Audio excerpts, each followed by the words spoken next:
안녕하세요. 대박파파입니다. 내일 3월 7일 목요일에 KNR 시스템 상장을 하는데요. 상장 전 수치들을 체크하고 목표가를 한번 생각해 보도록 하겠습니다. 목표가는 13,500원이고요. 한번 내용을 보겠습니다. 먼저 일정부터 살펴보시면 3월 7일의 상장은 KNR 시스템 단 하나만 있기 때문에 괜찮은 일정이라고 보여지고요. 제가 이 일정은 예전에 3월 공모주 정리할 때 말씀드렸던 일정인데 코칩과 민테크가 4월로 이동한 것으로 보여집니다. 그래서 많았던 공모주 일정이 조금 한산되셨고요. 어찌되었든 KNR 시스템 괜찮은 성적으로 상장할 수 있을 것 같습니다. 먼저 배정 현황 보시면 우리 사주 조합은 최초의 계획대로 다 상장이 되었고요.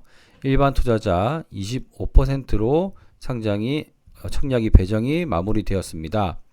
균등 같은 경우는 DB금융투자와 NH투자증권에서 모두 100% 받을 수는 없었습니다. DB금융투자의 경우 97%의 확률로 청약을 받으실 수 있었고 NH투자증권의 경우 41%였습니다. 그래서 균등 청약은 DB금융투자에 청약하시는 것이 더 유리했습니다. 그럼 증권사별 최소 비례 배정 어느 증권사가 비례 배정이 유리했는지 말씀드리겠습니다. 먼저 DB금융투자는요.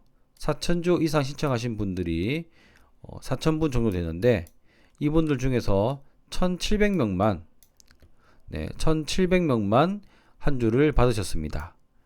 그런데 비례 경쟁률이 5,500대 1이었기 때문에 소수점으로는 0.72입니다. 5462B라고 해서 소수점 0.66까지는 배정이 된다라고 알고 계시는데요. 지난번 청약 같은 경우는 0.3, 0.4 다 배정이 되었었는데요. 이번에는 0.72로 되었습니다. 이게 배정을 하고 남는 단주수에 따라서 이렇게 편차가 있기 때문에 0.66보다는 살짝 더 높은 소수점을 신청해야 확실하게 배정을 받으실 수가 있습니다. 그래서 역시 0.7 정도는 넣어야 안심이 되는 것 같습니다. 자, 어찌됐든 DB금융투자는 4,000주 이상 시청하신 분들이 한 주를 받으실 수 있었습니다. 그럼 NH투자증권은요 1600주 이상 시청하신 분들이 한 주를 모두 받으셨습니다. 비례 경쟁률은 3500대 1인데요. 소수점은 0.454 아까 봤던 0.72보다는 훨씬 더 낮은 숫자입니다. 하지만 균등 확률이 떨어지기 때문에 1000주를 했지만 한 주를 못 받게 될 경우에 비슷한 결과라고 볼 수가 있겠습니다. 또한 NH투자증권은요. 청약 한도가 낮았기 때문에 조금 더 장단점이 있다라고 보여집니다. 그럼 우리가 목표가 계산하기 위해 가장 중요한 수요 예측치와 그리고 최종의 의무 보유 확인 물량을 비교해 보겠습니다. 수요 예측때는 15% 가량이었는데 최종적으로는 67% 정도 굉장히 높은 숫자로 늘어났습니다. 특이한 것이 3개월과 1개월밖에 없거든요. 그런데 6개월도 없고 15일도 없고 참 특이한 상황이긴 하지만 어쨌든 물량이 많기 때문에 정말 역대급으로 많이 늘어난 게 아닌가 싶습니다. 제가 항상 3배 정도를 말씀드렸는데요.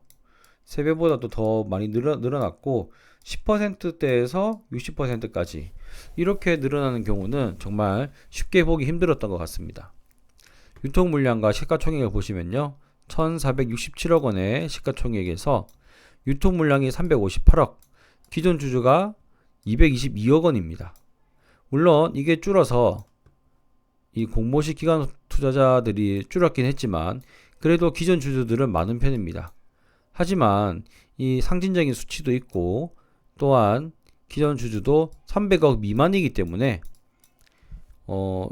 이 의무보유 확약 물량이 좋게 나와서 굉장히 기대가 되는 수치로 바뀌었다라고 말씀드릴 수 있습니다. 그래서 목표가를 항상 조심스럽지만 저는 250% 이상 33,000원 이상에서 매도를 하려고 합니다. 물론 초반에 시세가 이상하면 대충 매도하는데 시세가 조금 괜찮게 뜨면 250% 이상을 보고 매도할까 합니다. 자, 이렇게 해서 내일 상장하는 KNR 시스템 말씀드렸습니다. 감사합니다.